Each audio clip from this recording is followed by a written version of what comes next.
Now let's see the meaning of this poem written by William Shakespeare, and the title of the poem is Sonnet 116, that is 116.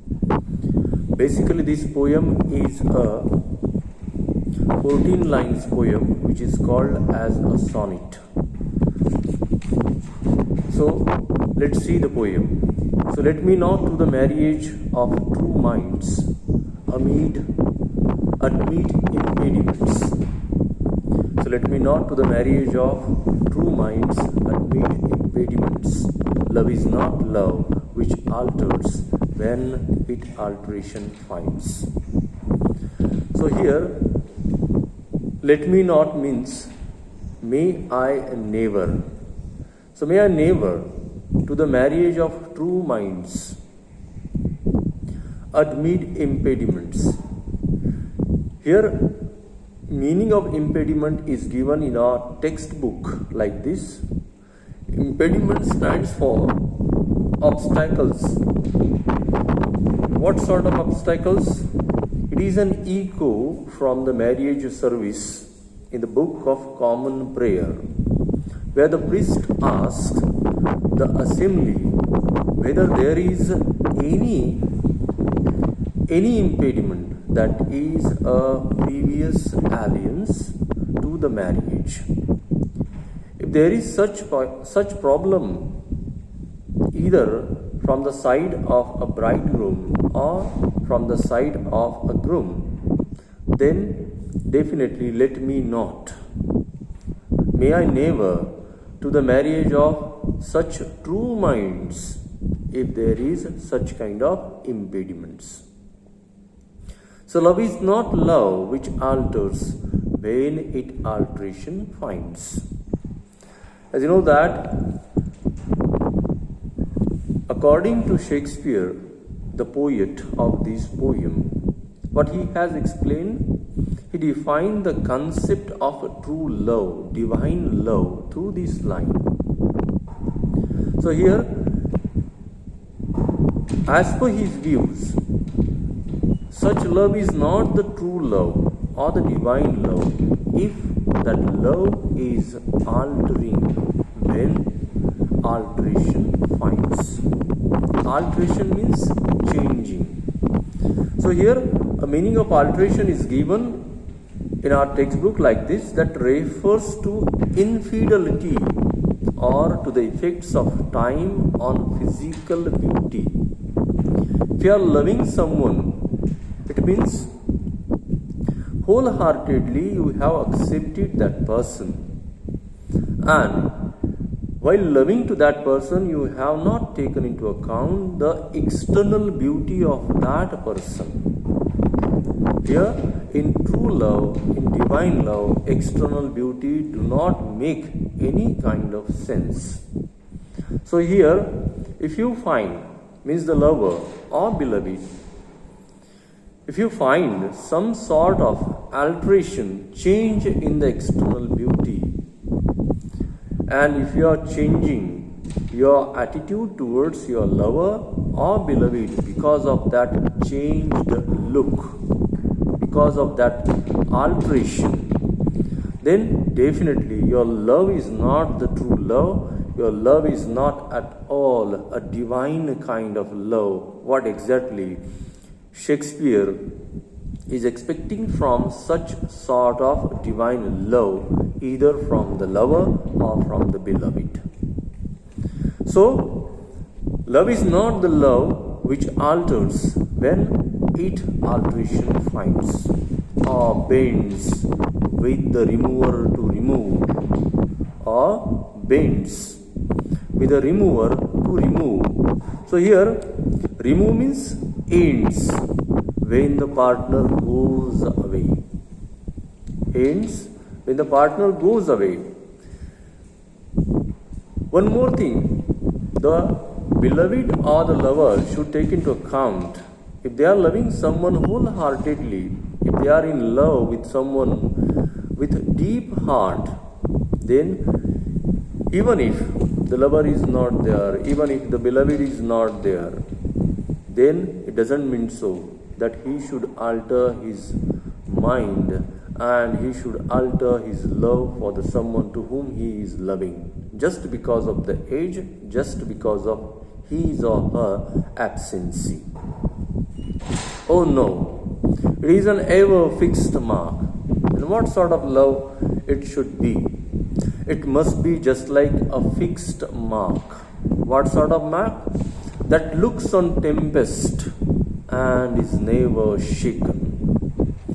So during the tempest, during the sea storm, such a fixed mark, the mark which gives the indication to the ships which are wandering due to storms in the great sea, and such ever fixed mark help the ships, help the wandered ships to come back once again on the seashore.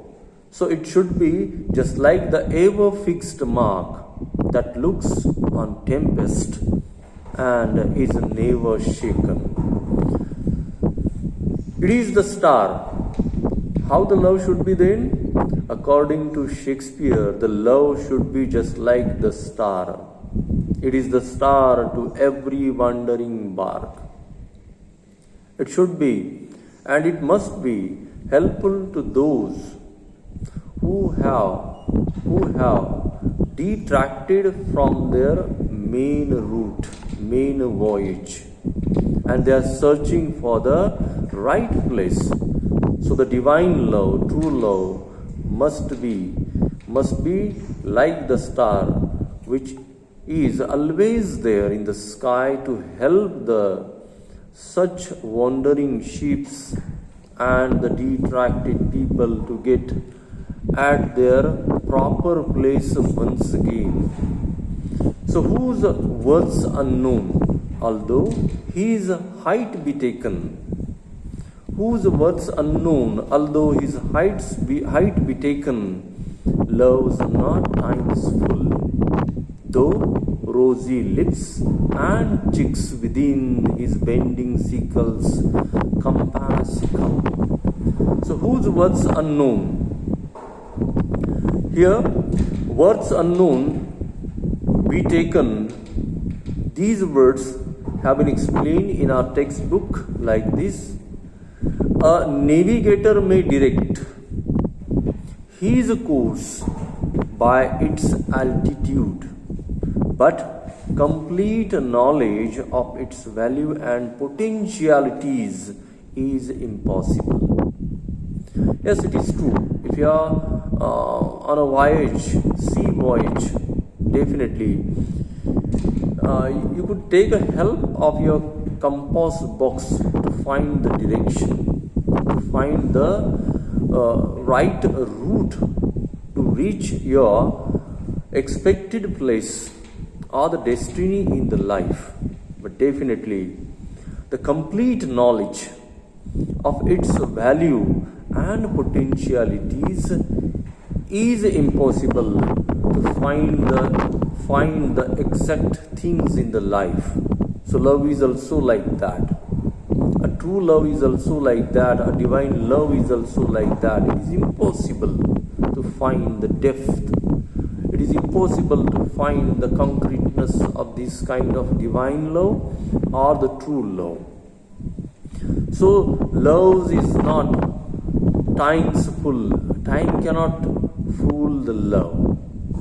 It is beyond the time, it is beyond the capacity, it is beyond all kind of territories, it is even beyond the imagination. So though rosy lips and cheeks within be bending sickle compass come. So love alters not with his brief hours and weeks. It can wait.